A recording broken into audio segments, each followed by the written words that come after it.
क्या आपने कभी सोचा है कि हजारों साल पहले कही गई भगवद गीता आज भी लोगों की जिंदगी क्यों बदल रही है? क्या कारण है कि दुनिया के बड़े बड़े वैज्ञानिक, दार्शनिक और सफल लोग भी गीता को पढ़ते हैं? आज हम गीता का एक ऐसा विचार जानेंगे जो अगर आप अपने जीवन में समझ लें तो आपका सोचने का तरीका बदल सकता है, आपकी परेशानियां कम हो सकती हैं और जीवन में सच्ची शांति मिल सकती है। ये विचार है कर्म करो लेकिन फल की चिंता मत करो। महाभारत का युद्ध और अर्जुन की स्थिति। दोस्तों, ये ज्ञान उस समय दिया गया था जब महाभारत का महान युद्ध शुरू होने वाला था। कुरुक्षेत्र का मैदान तैयार था। दोनों सेनाएं आमने सामने खड़ी थीं। एक तरफ कौरवों की सेना थी और दूसरी तरफ पांडवों की सेना। उस समय अर्जुन, जो पांडवों के सबसे महान योद्धा थे, अपने रथ पर खड़े होकर युद्ध भूमि को देख रहे थे। लेकिन जब उन्होंने सामने अपने ही रिश्तेदारों, अपने गुरु द्रोणाचार्य, अपने पितामह भीष्म और अपने परिवार के लोगों को देखा तो उनका मन विचलित हो गया। उनके हाथ कांपने लगे, उनकी आंखों में आंसू आ गए। उन्होंने भगवान श्री कृष्ण से कहा, हे कृष्ण, मैं इस युद्ध को नहीं लड़ सकता। मैं अपने ही परिवार के लोगों को कैसे मार सकता हूँ? अर्जुन का द्वंद्व। अर्जुन के मन में बहुत बड़ा संघर्ष था। एक तरफ उनका कर्तव्य था युद्ध करना, दूसरी तरफ उनका दिल था अपने लोगों के लिए प्रेम और करुणा। उन्हें समझ नहीं आ रहा था कि क्या सही है और क्या गलत। उन्होंने अपना धनुष नीचे रख दिया और युद्ध करने से मना कर दिया। उस समय भगवान श्री कृष्ण ने अर्जुन को जो ज्ञान दिया वही आज भगवद गीता के रूप में दुनिया के सामने है। श्री कृष्ण का पहला महान संदेश। भगवान श्री कृष्ण ने अर्जुन से कहा, कर्मण्येवाधिकारस्ते मा फलेषु कदाचन। इसका अर्थ है, तुम्हारा अधिकार केवल कर्म करने पर है, फल पर नहीं। ये एक बहुत गहरा संदेश है, क्योंकि हम में से ज्यादातर लोग जीवन में वही गलती करते हैं जो अर्जुन उस समय कर रहे थे। आज की दुनिया में ये शिक्षा क्यों जरूरी है?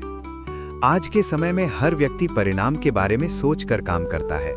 कोई पढ़ाई इसलिए करता है ताकि अच्छे नंबर आएं, कोई नौकरी इसलिए करता है ताकि ज्यादा पैसा मिले, कोई बिजनेस इसलिए करता है ताकि बहुत बड़ी सफलता मिले। लेकिन जब परिणाम हमारी उम्मीद के अनुसार नहीं आता तो हम दुखी हो जाते हैं, हम निराश हो जाते हैं। कई बार तो लोग इतना निराश हो जाते हैं कि वे अपने सपनों को ही छोड़ देते हैं। परिणाम की चिंता हमें कमजोर बनाती है। जब हम किसी काम का परिणाम पहले से सोचने लगते हैं तो हमारा मन डर और चिंता से भर जाता है। हम सोचते हैं, अगर मैं असफल हो गया तो क्या होगा? अगर लोग मेरा मजाक उड़ाएंगे तो क्या होगा? अगर मुझे सफलता नहीं मिली तो क्या होगा? ये डर हमें कमजोर बना देता है, और जब मन कमजोर होता है तो हम अपना काम भी सही तरीके से नहीं कर पाते। कर्म पर ध्यान देना क्यों जरूरी है?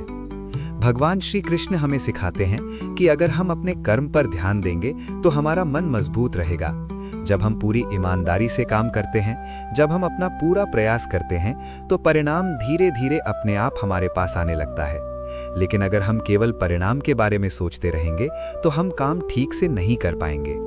एक सरल उदाहरण, मान लीजिए एक किसान खेत में बीज बोता है। अगर वो हर दिन ये सोचता रहे कि फसल कब आएगी, कितनी आएगी, कितनी कमाई होगी, तो क्या वो अच्छी खेती कर पाएगा? नहीं। किसान का काम है बीज बोना, पानी देना, खेत की देखभाल करना। फसल देना प्रकृति का काम है। इसी तरह हमारा काम है मेहनत करना, फल देना भगवान का काम है। सफलता का असली रास्ता। दुनिया के जितने भी महान लोग हुए हैं, उन्होंने यही सिद्धांत अपनाया है। उन्होंने केवल अपने काम पर ध्यान दिया, उन्होंने दिन रात मेहनत की, उन्होंने असफलताओं से डरना नहीं सीखा, और धीरे धीरे वही लोग दुनिया में महान बन गए। असफलता भी एक शिक्षक है। भगवान श्री कृष्ण का ये संदेश हमें ये भी सिखाता है कि असफलता से डरना नहीं चाहिए, क्योंकि असफलता हमें बहुत कुछ सिखाती है। जब हम असफल होते हैं तो हमें समझ आता है कि हमें कहाँ सुधार करना है। अगर हम हर असफलता से सीखते रहें तो एक दिन सफलता जरूर मिलती है। मन की शांति का रहस्य। आज की दुनिया में लोग बहुत परेशान हैं। किसी को भविष्य की चिंता है, किसी को पैसे की चिंता है, किसी को अपने करियर की चिंता है। लेकिन अगर हम गीता के इस एक विचार को समझ लें कि हमें केवल कर्म करना है और फल की चिंता नहीं करनी है, तो हमारा मन शांत हो सकता है। अंतिम संदेश पार्ट 1। भगवान श्री कृष्ण का ये ज्ञान हमें ये सिखाता है कि जीवन में सबसे महत्वपूर्ण चीज है निरंतर कर्म करना। अगर हम पूरी ईमानदारी से अपने काम को करते रहें और परिणाम को भगवान पर छोड़ दें, तो जीवन में शांति, संतोष और सफलता तीनों मिल सकते हैं।